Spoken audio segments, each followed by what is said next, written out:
For years, the truth stayed hidden.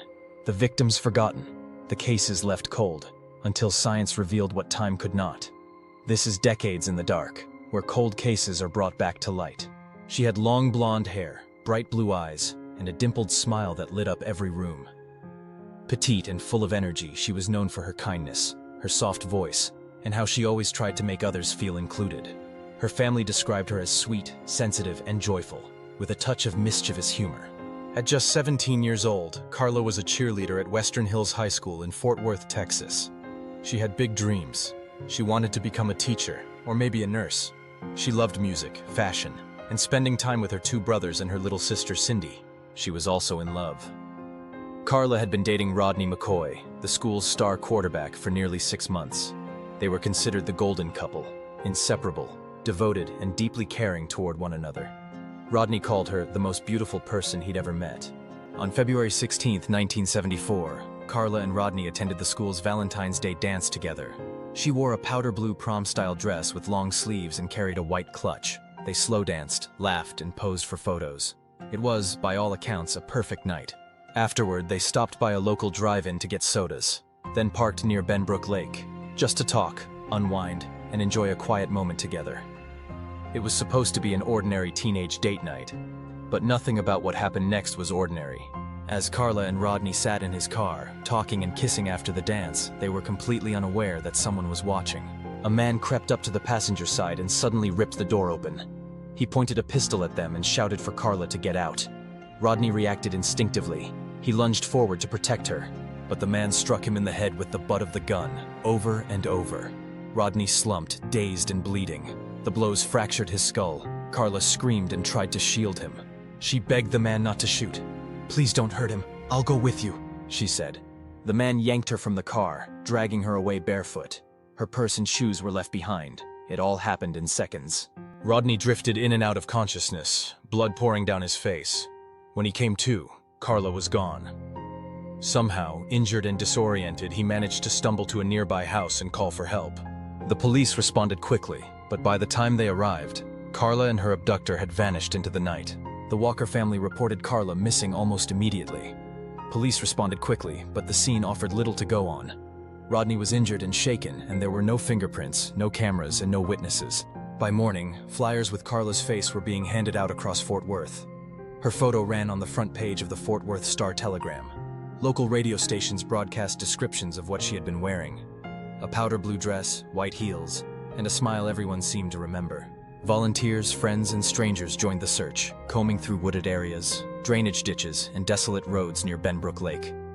Her father, Leighton Walker, spent sleepless nights driving mile after mile, calling her name out into the dark. Her mother stood by the phone, praying it would ring with good news. Leads came in, but none panned out. Several people reported seeing a car speeding away from the area. Others claimed they'd seen a man loitering near the drive-in, but nothing could be confirmed. Rodney was ruled out quickly. His injuries were extensive. He'd suffered a fractured skull and broken facial bones. His horror and heartbreak were real. He was just a high school senior who had watched the girl he loved disappear right in front of him, and couldn't stop it. For 3 days, hope flickered. Maybe she had run away. Maybe she was being held somewhere. Maybe they'd find her. But on February 20th, 1974, a phone call ended the search. A utility worker found Carla's body in a culvert near Lake Benbrook, just a few miles from where she had been taken. She had been sexually assaulted, beaten, and strangled.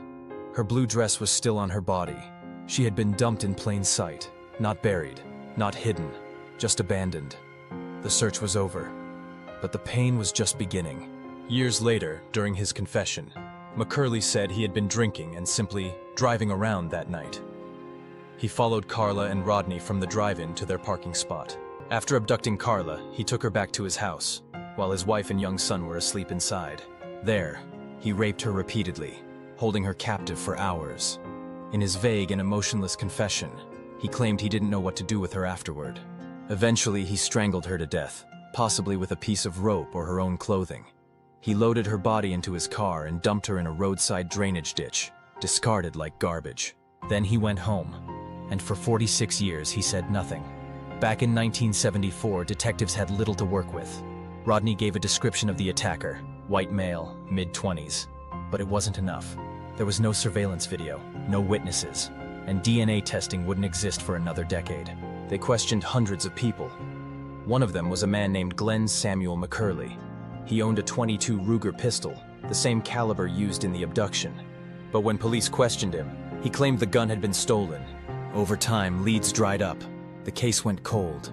Carla's family never gave up hope, but the years stretched on. Her little sister Cindy would later say, "We just wanted to know what happened. We never stopped asking." In 2020, 46 years after the murder, a new team of cold case detectives took a fresh look at Carla's file. This time, they had a tool the original investigators didn't: a preserved DNA sample from Carla's clothing. It was sent to Othram Labs, a private facility specializing in advanced genealogical testing. Within months, they had a name: Glenn Samuel McCurley. Detectives Leah Wagner and Texas Ranger James Holland approached McCurley at his Fort Worth home. He was now 77 years old, frail, quiet, still living in the same house he'd brought Carla to all those years ago. They didn't arrest him, not yet.